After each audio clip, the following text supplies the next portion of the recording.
เราจะจังมาคือมันไอ้สูทำไมยาวอ๋อสูม้ายาวห้าในกบผีกันเขามือพอเขามือพอเล่นชุดหนัง อ๋อสูอันนี้เป็นก็ข้าวดีข้าวร้านในสูนั่นอ๋อ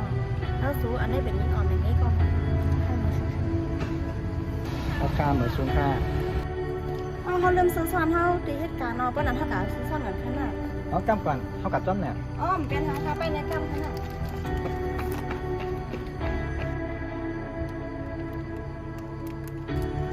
อันบนมันสิเขาก็หาไปตั้งกันก่อนครึ่งปีด้วยสิก็ได้แต่มีก็ฮักไหม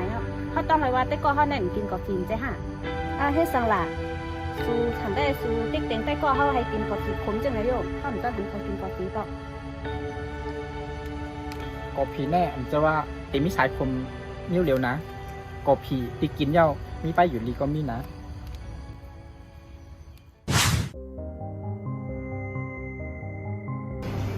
เด็กกับเขามันกันหนัก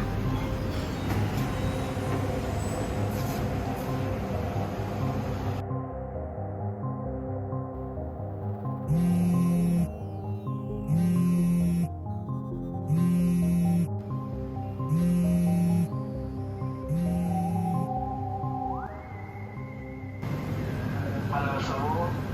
คำไม่ตรงตั้งแน่งานที่เก่าหน้าก็มาในเมืองบ๊ายบาย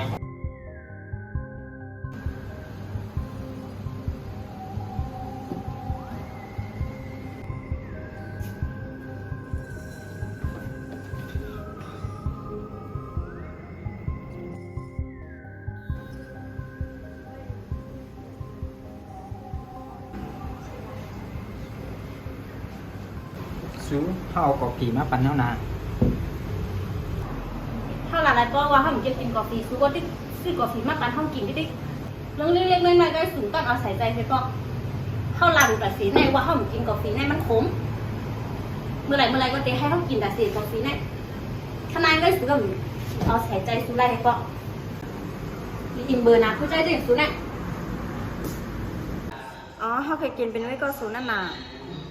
เพราะว่าสุ่มเจกินกบผีก็สั่งต่างมิ้วก็เลยอยู่รู้ อ๋อเป็นสังเขากินในอยู่ก็สูงตรงหยับใจยาว่า เดี๋ยวว่าเพราะว่าสูกินในเหมือนเท่าอยู่ก็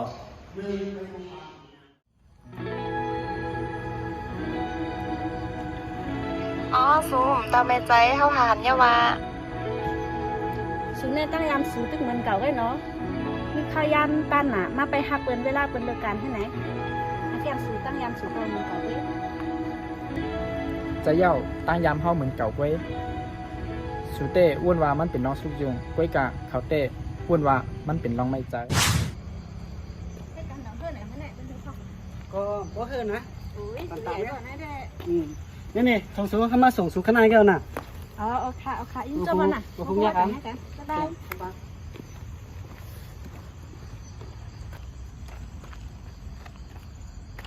นั่นเป็นพารานั่น เป็นเต้ก็เขานั่นน่ะเพียงสูจ้าไม่แขนเขาให้ไหนเขากวาดต้นเต้ก็เขาก็กล่อมได้เขาเหมือนเกซื้อสูงเนี่ยเฮ็ดอย่างอินก็สูจ้าไม่แขนดิเขามาเอาใจสูเต้รู้เขาไปหาเพตั้งกันกว่าได้ครึ่งปีด้วยสูบ่ตั้งกับติดหน้าเฮือนจำเขาอ่ะ จะเย้าการเตะๆนั้นขึ้นจอมกันได้มันอยู่ที่ข้าวยามหึงแหนมหึงมันอยู่ที่ก้นสองก็หักกันไว้ ก็จากนั้นก็ให้ยันให้นางเฮือนสูยืนย่างมันกึ้มสิกัน กินจมเย้าไว้กะอย่าปีปันให้ไต้ก็สุดเลยผู้จ้อมนะลองเขาสองก้อนได้เขากลัวว่าเขาเต็มที่ตั้งเสียใจ สูเข้ามาเยอะสเลยไปหาหืนไหนเยอะ อันนะขึ้นเลือดฮะมึง เอาส่วนรู้ขบวนมาสุดิบการรถลำที่สองกับยนต์นอตาเดียวอะอ๋อมเป็นช้างอย่าไปไม่ใจเดี๋ยวเขาเตะให้คนตีเพื่อนมาหักด้วยอ๋อหรือยาวเพราะฉะนั้นก็เพราะสมมติให้สำหรับพี่เสียกำลังตาเขา